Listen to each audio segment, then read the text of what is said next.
Okay, so this is a slightly more challenging one. So here we have a matrix that is 5, 7, -3, -4. All right. And if we call this matrix C, we're supposed to show that C to the 1024th equals -C. All right. So 5 minus lambda times -4 minus lambda minus 21, so plus 21 equals 0. So minus 20. Minus 5 plus 4 minus lambda plus lambda squared minus plus 21 equals 0. So lambda squared minus lambda plus 1 equals 0. So this isn't going to have any real solutions, and it's also not factorable. How do you know that? It's just a familiar quadratic. Okay. So we need to do the quadratic formula on this one. So it's 1 plus or minus root 1 minus 4 over 2. So 1 plus or minus square root of minus 3, so I root 3 over 2. Okay, so those are the eigenvalues. So I guess our matrix becomes 1, I guess 1/2 plus I root 3 over 2 and 1/2 minus I root 3 over 2, 0, 0. Okay. So, well, we can't really say too much about this when you raise it to large powers. Although we can take a look at it in the complex plane, that's why I've written it like that. Right. So in the complex plane, we can think of this as the real and this is the I. So 1/2 root 3 over 2 up in the I direction. So you can think of this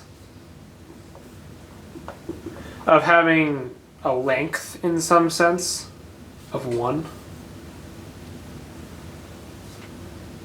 And I guess this one you could think of having a length of -1 in some sense.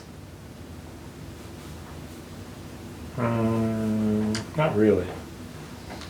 Why would you call that length -1? Well, it still is 1, but you're going, I guess, in this different direction. Yeah, its length is 1, but it just goes in a different direction. That's a better way to say it. Not that its length is -1. Well, I guess this does remind me of a unit circle.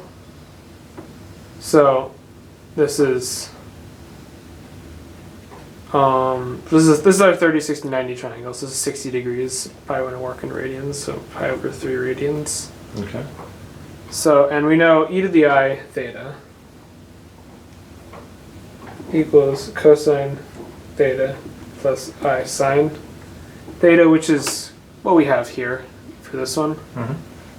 And theta is just pi over 3. So e to the I pi over 3 equals cosine theta, which is 1/2, plus I root 3 over 2 sine Okay. theta. Nice. And then it's -60 or negative pi over 3 for the other one. Okay. So we know e to the I pi plus 1 equals 0.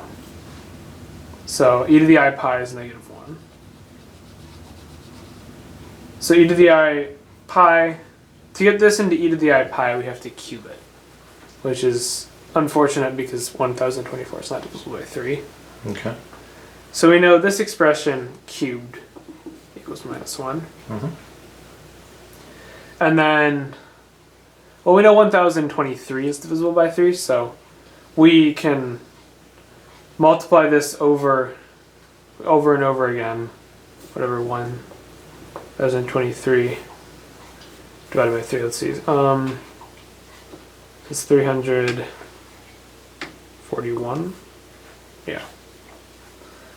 So we multiply this expression cubed 341 times. Mm-hmm. So it leaves us with a -1. And then I have to do times e to the I pi over 3 finally.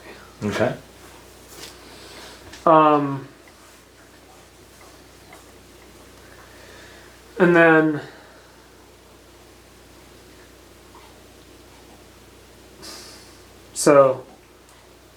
this is,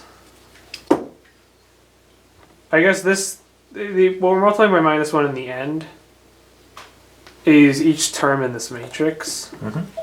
So when we do that, we get -1 times our original matrix. Very good. Sorry, I just gotta get the phone and the camera off. Call from Pierce Credit Card. Hello?